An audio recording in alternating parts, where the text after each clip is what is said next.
Estudo bíblico Jó 8, versos 1 a 22. Este é o primeiro discurso de Bildade, o segundo amigo acusador. Ele parece ser ainda mais insensível que ele faz em relação à miséria de Jó.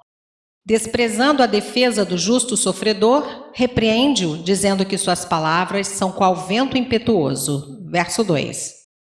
Ele ignora a crítica de Jó sobre a atitude pouco simpática de seus amigos e continua dando conselhos iguais ao de ele faz em nome da justiça divina, versos 2 a 7, e da tradição venerável, versos 8 a 19.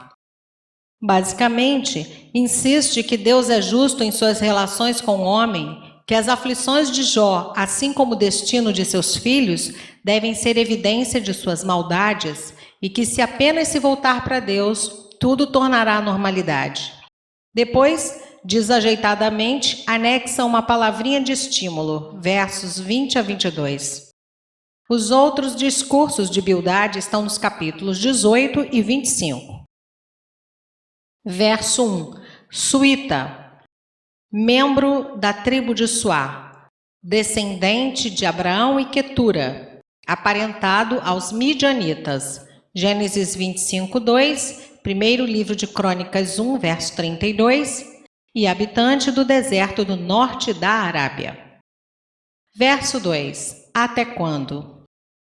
Tradicionalista por excelência, Bildade se mostra horrorizado com a aparente blasfêmia de Jó. Implacável, não demonstra nenhuma apreciação pelos meses de paciência, capítulo 7, verso 3. Apenas indignação pelos poucos minutos de um impaciente desabafo.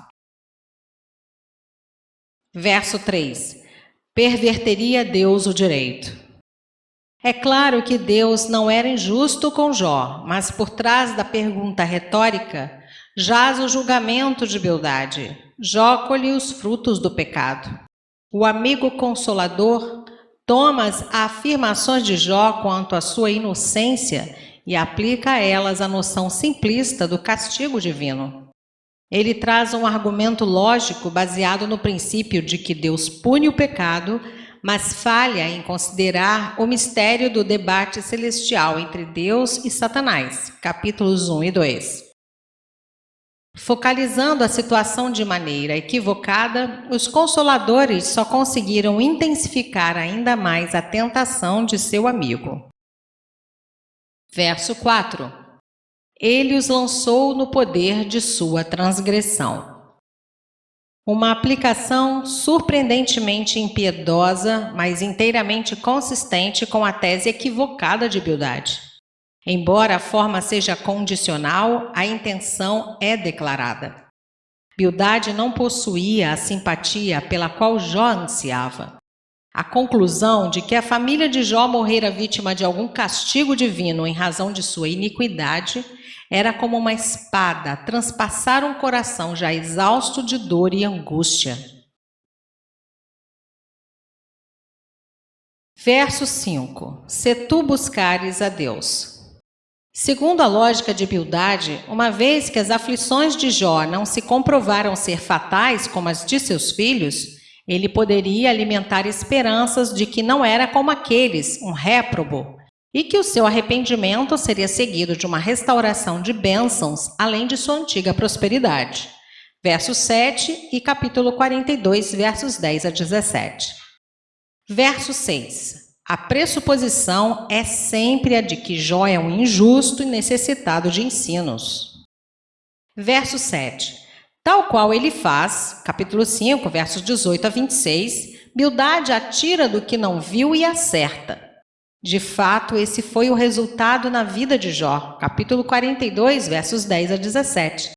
Não porque tenha se arrependido de algum pecado específico, mas porque se humilhou diante da soberana e inescrutável vontade de Deus sem blasfemá-lo, como apostou Satanás. Deus vindicou Jó publicamente. Mateus 6, verso 6. Verso 8. Pergunta agora às gerações passadas. Ele faz apelar à experiência sobrenatural, ainda que enigmática, como sua autoridade. Capítulo 4, versos 12 a 17. Bildade apela à tradição humana. Entre um e outro não há diferença essencial. Ambos edificam sobre a areia e não sobre a firme revelação do onisciente Criador. Bildade reproduz a sabedoria proverbial dos pais, apoiada em comparações extraídas, principalmente da vegetação luxuriante do pântano e do jardim, versos 11 a 19. Verso 13. Ímpio. Todos os símiles, comparações, ensinam uma lição. A felicidade dos maus é frágil, perecível. Se às vezes as aparências parecem contradizer a teoria tradicional de que o sofrimento é o salário do pecado, nunca o fazem por muito tempo.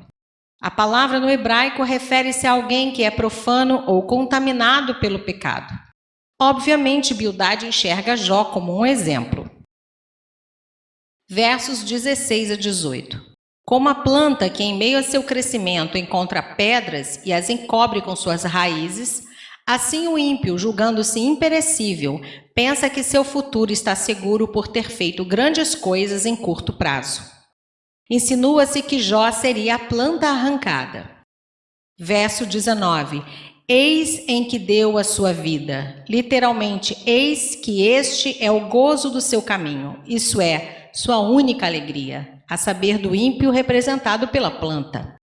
É ser viçoso por um instante. Versos 20 a 22.